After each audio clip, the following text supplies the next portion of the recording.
Joy, halafu sasa ndo wapo wanaenda kufanya nini? Wanaenda kufufuliwa.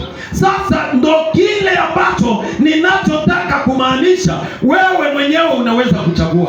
Ambia jirani yako, utachagua wewe mwenyewe kati ya wa kwanza na wa pili. Haleluya. Ambia jirani yako, chagua mwenyewe kati ya wa kwanza na wa pili. Haleluya. Na kuna wale wanasinzia hapa, tunakuanga na mattress. Mtu akisinzia anakuja natandikiwa mattress hapo. Kwa hiyo kaa tu umejipanga vizuri. Ukisinzia usione na usikatae shemasi akikuita akuje, mattress itawekwa, iko hapo. Itawekwa hapa. Unakuja tu unalala vizuri. Haleluya. Amen. Hatuji hapa kulala, kwa sababu haya maneno tunayoyaongea hautayapata tena. Hakuna siku ambayo tutakutana Pasaka kama hii, nyuso kama hizi zote. Hapana, itakuwa siku nyingine. Hakuna siku ambayo tutakutanishwa watu kama vile tulivyo hapa. Hapana, watakuwa watu wengine. Na ikiwa utajaliwa kukutana, utakuwa na watu wengine. Kwa hiyo pamoja na hizo ufufuo mbili, kuna ufufuo zingine ambazo zilifanyika ambazo zinaitwa special. Mfano, katika ile Injili ya Yohana 11 mstari wa 43 kuna ufufuo wa Lazaro. Pia katika ile Marko 5:41 kuna ufufuo wa binti ya Yairo. Pia katika ile Luka 7:14 kuna ufufuo wa yule kijana wa Naini. Lakini hao watu wote walifufuliwa tena, wakafanya nini? Wakafa tena. Kwa hiyo unaweza enda angukia hii andiko ukasema, mbona huyu alifufuliwa? Alifufuliwa, lakini hatuko naye tena. Alifanya nini? Alikufa.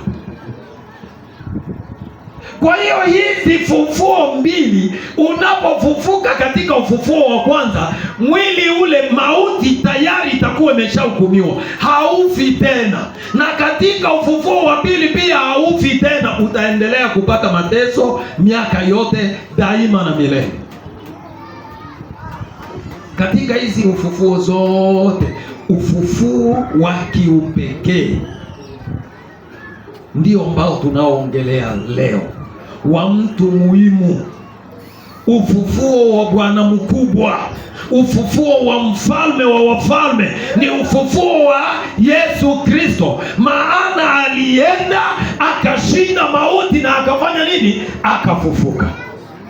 Na ndio maana unaitwa ufufuo wa limbuko au ufufuo wa yule aliyeshinda mauti. Ndio ufufuo wa Yesu. Na pia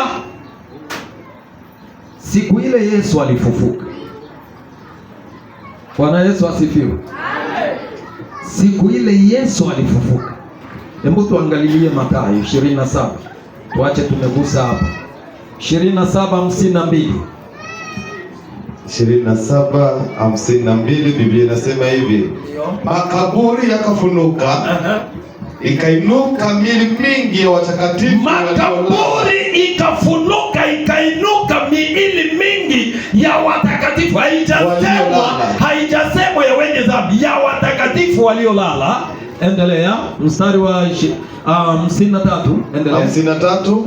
Nao wakiisha kutoka makaburini, nao walitoka katika makaburi baada ya kufufuka kwake Kristo, wakauingia mji mtakatifu, wakaingia Yerusalemu, wakawatokea wengi kama alikuwa babu yako na alikuwa mtakatifu, watu waliwaona. Amen.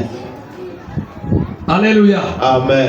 Kwa hiyo siku Kristo alikufa, ndiyo maana tunaimba kwamba alienda akachukua kifunguo cha kuzimu. Wafu waliokufa kuanza Adamu mpaka wakati wa Yesu, wote walikuwa sehemu moja, watakatifu na wasio watakatifu. wote walikuwa nawekwa mahali moja. Lakini sasa alipokufa Kristo, wakati anafufuka, akafufuka na ile miili ya watakatifu, wale waliokufa ndani ya Mungu, akawatoa katika kuchangamana